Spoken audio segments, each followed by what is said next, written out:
Hello everyone, welcome to ADA classes. ये एक introductory video होने वाली है जिसमें हम इस चैनल का मोटो समझेंगे और कैसे ये चैनल आपके कैरियर सक्सेस में थोड़ी सी भी हेल्प कर सकता है। या तो आप एसएससी की तैयारी कर रहे हो, या बैंकिंग की, या रेलवे की, या किसी भी कॉम्पिटिटिव एग्जाम की तैयारी कर रहे हो, मैथ्स रीजनिंग से रिलेटेड सारे डाउट हम आंसर ड्रिवन अप्रोच से देखेंगे। वीडियो शुरू करने से पहले मैं अपने बारे में थोड़ा ब्रीफ इंट्रोडक्शन दे दूँ। मैं बीटेक ईसी 2021 ग्रेजुएट हूँ। मेरा कॉलेज GGS IPU दिल्ली है और मैं अभी एक वर्किंग प्रोफेशनल हूँ इन TCS सिंस 2021। ओके, जो IT फील्ड में होंगे उन्हें पता होगा, TCS Tata consultancy services and all other company. Okay, हम बात करते हैं मेरे एक्सपीरियंस की कि मैंने कोई गवर्नमेंट एग्ज़ाम दिया भी है या नहीं, मेरा बैकग्राउंड क्या रहा है गवर्नमेंट एग्ज़ाम को लेकर। तो मैंने SSC, बैंकिंग, रेलवे जैसे एग्ज़ाम्स मैंने दिए हैं। मैंने CGL 21 या 22 में क्वालिफाई भी किया है, NTPC मेंस लिखा है। ये मैंने अराउंड 2021-2022 के अराउंड ये सारे एग्ज़ाम्स दिए हैं। उसके बाद मेरा ये 2-3-4 साल का जो भी है ब्रेक रहा है गवर्नमेंट एग्ज़ाम्स को लेकर। कुछ पर्सनल रीजंस की वजह से और फैमिली सर्कमस्टांसेस की वजह से मैं गवर्नमेंट एग्ज़ाम पे उतना फोकस नहीं कर पाया 2-4 साल। फिर मैं 2026 से प्रॉपर स्टार्ट किया हूँ, लेकिन मैं अभी मेनली फोकस कर रहा हूँ BPSC एंड UPSC पे। ओके, तो आते हैं हम अपने वीडियो के टॉपिक पे कि अब आपकी मैं कैसे हेल्प कर सकता हूँ। इस चैनल में हम कोई पढ़ाई करने में नहीं वाले हैं, जैसे कि कोई चैप्टर शुरू कर दिया और फिर लास्ट चैप्टर तक पढ़ा रहे हैं, क्योंकि मेरे पास भी उतना समय नहीं है। मैं बस चाहता हूँ कि मेरे पास जो अप्रोच है, मुझे लगता है कि हाँ ये बेहतर अप्रोच है, वो जितना हो सके मैं शेयर कर सकूँ ताकि किसी ना किसी को फ़ायदा ज़रूर हो। ओके, हम सिर्फ क्वेश्चंस और उसके सॉल्यूशंस पे ही मेन फोकस करेंगे, कैसे आपको बनाना है। हम चैप्टर वाइज क्वेश्चंस और सॉल्यूशन करेंगे, पर ये पहले से क्लियर कर दूँ कि कोई हम चैप्टर पहले पढ़ाने नहीं वाले कि चैप्टर पढ़ाया फिर उसका MCQ करूँगा। हम सीधे क्वेश्चन को लेकर जाएंगे। वो चैप्टर वाइज होगा ये ज़रूर है, पर हम क्वेश्चन को लेकर ही जाएंगे और उससे रिलेटेड देखेंगे अप्रोच कि कौन सा मेथड हमें सबसे बेस्ट फिट करता है। ओके, अभी SSC में भी आपने देखा कि टाइमिंग का भी आ गया है सारे सेक्शंस का, तो उसमें भी आपका ये बहुत फ़ायदा करेगा। और मेन चीज़ ये हम कोशिश करेंगे कि आपका जो बेसिक्स हो, आपका सोचने का जो तरीका हो मैथ्स और रीजनिंग में, वहाँ लोग ज़्यादातर ध्यान नहीं देते हैं। एक बार आप सोचने का तरीका को आप इवॉल्व कर लोगे ना, तो फिर आपको कभी मैथ्स रीजनिंग के कॉम्पिटिटिव एग्जाम में दिक्कत नहीं होने वाली। ओके, बेसिकली मोस्टली स्टूडेंट क्या अप्रोच लेते हैं, या तो ट्रेडिशनल मेथड से जाते हैं जो कि आजकल बहुत कम स्टूडेंट जा रहे हैं, या फिर ट्रिक मेथड से जाते हैं। ट्रिक मेथड में भी वो ट्रिक याद ही करते हैं बेसिकली।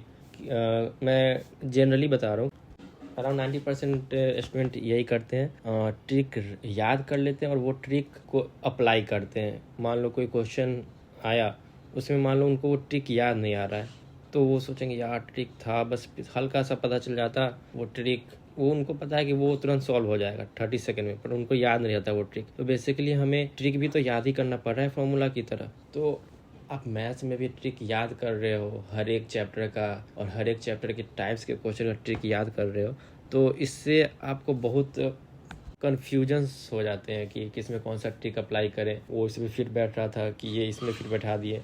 तो हम क्वेश्चन को समझने की कोशिश करेंगे और कैसे अप्रोच लेना है उसको समझेंगे। ओके, एक बार आपने अपना बेस बना लिया ना, तो मैं ये गारंटी तो नहीं कर सकता, पर एक श्योरिटी ज़रूर दे सकता हूँ कि आप उस अप्रोच को अपनाने लगेंगे कि हाँ ये बेस्ट अप्रोच है, जो कि मेरे स्किल्स में एक परमानेंट स्किल्स की तरह हो गया। वो बार बार आप भूल नहीं सकते।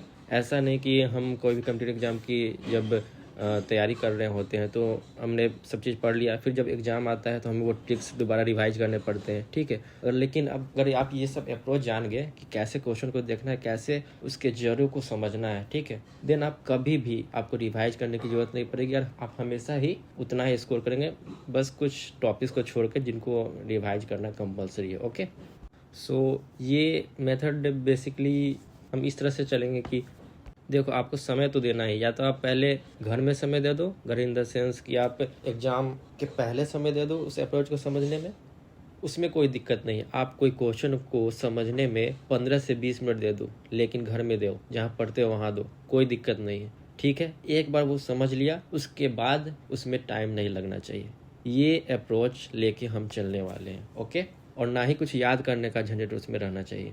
एक अप्रोच देख लिया, उसको हमेशा के लिए याद करने की ज़रूरत नहीं है, क्योंकि आपने उसको समझ लिया। तो आप घर में जितना समय दे सको उस अप्रोच को समझने में, आप खुद से भी दिमाग लगाओ क्या क्या अप्रोचेज हो सकते हैं, ठीक है। एक बार सारे, मैंने भी मेहनत की है। मैं अपने बारे में थोड़ा और बता दूं कि मैं बेसिकली मैथ्स रीजनिंग मैंने कैसे किया है। शायद 8 क्लास की बात रही होगी जब मैंने ये कंपटीशन एग्जाम्स के मैथ्स और रीजनिंग देखना चालू किया था। मैंने कोई भी कोचिंग अभी तक नहीं ली है मैथ्स रीजनिंग को लेकर। मेरे एक भाई है जिन्होंने एक किताब ले रखी थी रीजनिंग की। मुझे अच्छा लगता था तो मैं वो बुक उठाता था और उसी से मैंने रीजनिंग की पढ़ाई की है। मैं कभी उस बुक का नाम बता दूंगा, पर मुझे जब भी समय मिलता था तो मैं रीजनिंग के क्वेश्चन लेके बनाता, जैसे कि ABCD वाले हो गए, कोडिंग डिकोडिंग वाले हो गए, जो भी हो मैं उसको बनाता था। उसके बाद जब मैंने सारे चैप्टर कर लिए तो मैंने अपने अप्रोच इवॉल्व करने शुरू करे।